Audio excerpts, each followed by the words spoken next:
Hi guys, welcome to another video.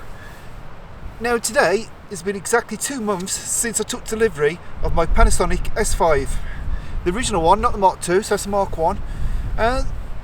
Really, the one that everybody keeps saying that the autofocus is absolutely rubbish on and basically it's unusable. Well really, before we continue this sort of non-review of my last 2 months with this camera, which I have to say I do love, we're going to talk about video, even though I'm not strictly speaking a videographer at all, but I have used it for filming some of my videos in the past. So any of the recent videos you've seen have been shot with the Panasonic S5. Now I've sort of tweaked the settings a little bit, trying to get that sort of sweet point, and really you can be the judge of how good the video is. All of the last film sequence that you've seen was actually shot on the Panasonic S5, and it's filming me now, which really you can basically gauge how good the autofocus is, how well it's tracking my face. But what I would say is I liked it enough to actually buy a second body, and just to prove that there's no cheating going on, I'm going to film you on both. So there you are, that's me filming you, filming me, if that makes any sense, which it probably doesn't. But you know, when I bought this camera, it was a bit of a bargain. As I say, I paid £1,200 with the kit lens. But the one that's filming at the moment, I paid £650 for it, mint from a camera retailer. Okay, it's second hand, but really it looks like new. It works like new.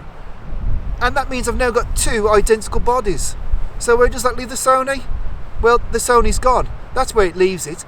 But I don't want this video to be one of those I've switched from Sony to Panasonic videos, because I think that's pretty... Basically, it's all a personal choice, and I'm not here to try and tell you what you should do. I'm just here to tell you why I think that that camera and this camera works for me.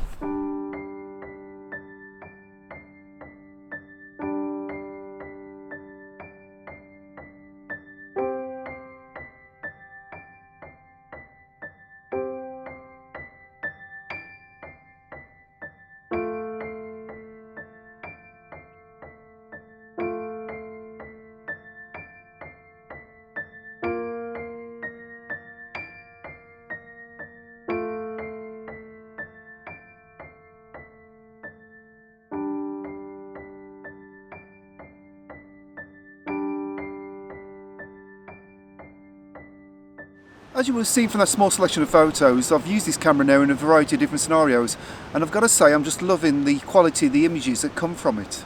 I'm not sure what it is. I'm not sure if it's the white balance or if it's just something about the sort of Panasonic colours. I'm not really sure, but whatever it is, I like it, and perhaps that's the most important thing.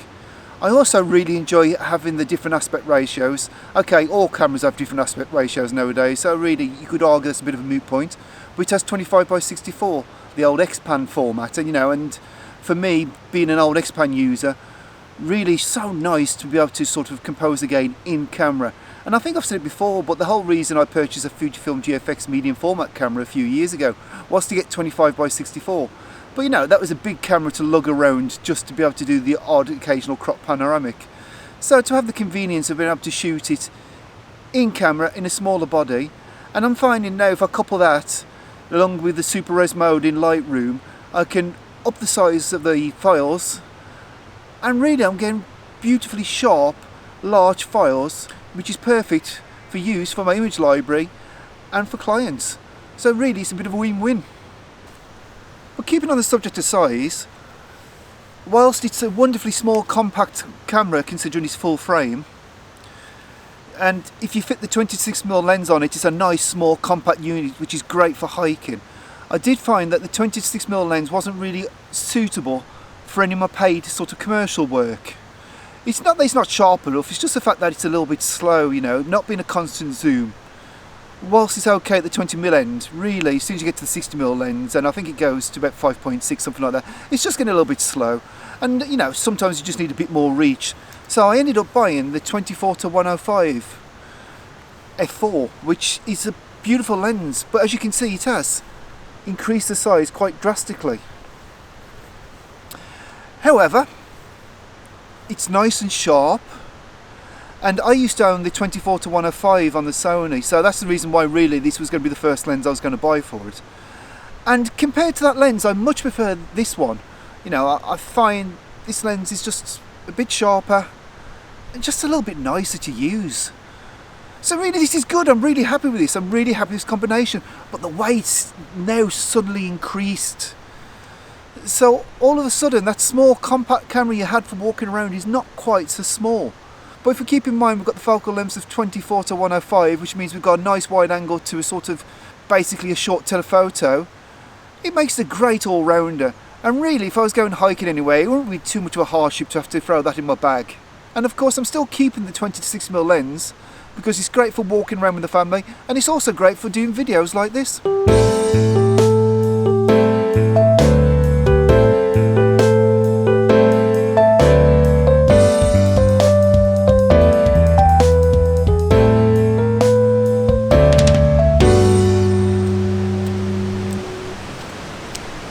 Of course there will be things I miss about the Sony.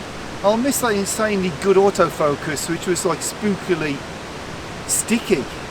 And whilst the Panasonic I find instills really the autofocus is great, tracking's not really as good, and it's not too much of an issue for me. And I did find myself getting a little bit lazy using the Sony, to be honest. So I can work around it.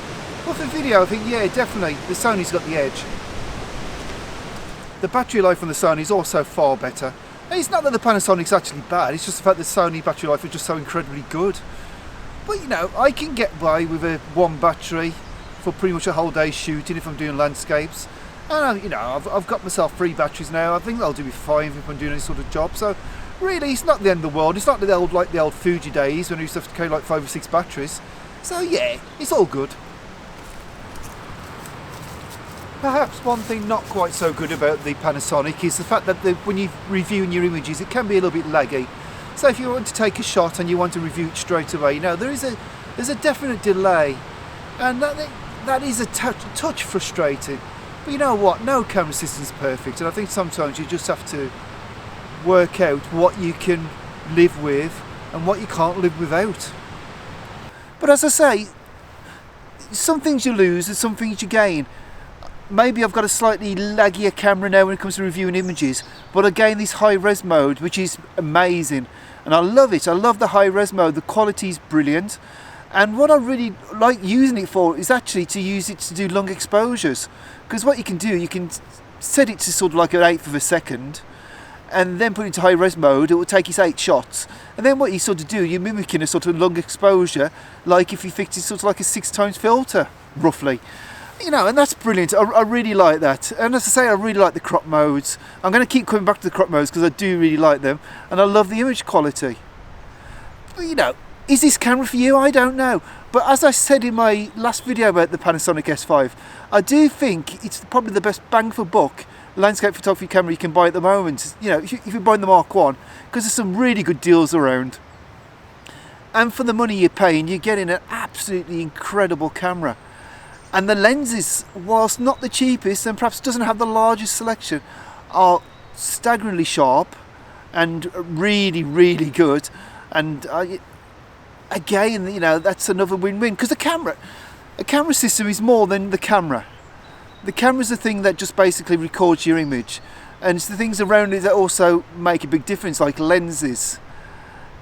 And yeah, for me, the price point of the Panasonic S5 sort of compensates for the slightly more expensive lenses, and I like the flexibility of having a system which can be super small with a 26mm lens on, take it out hiking, on a bike, out with the kids, and then put the 24 to 105, or use something else if I want to get a bit more serious, or if I'm doing paid gigs.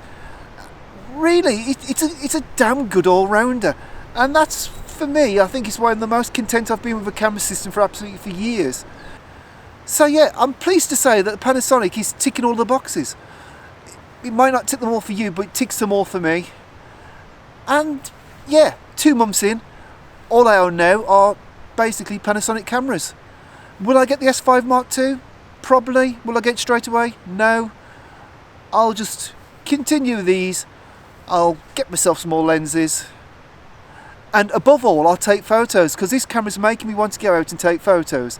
And that's what it's all about.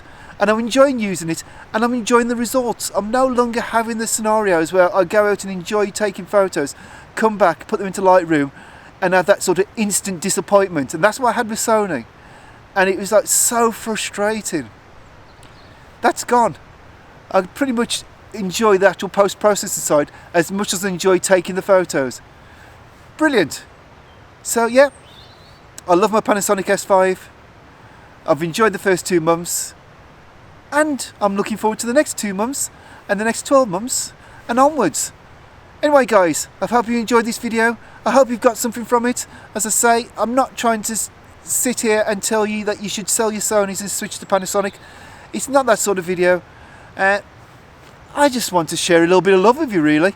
And I love my Panasonic S5, and that's all I have to say. Thanks for watching. If you enjoyed it, give it a thumbs up. Subscribe to the channel if you haven't, and I'll see you again soon. Thanks for watching.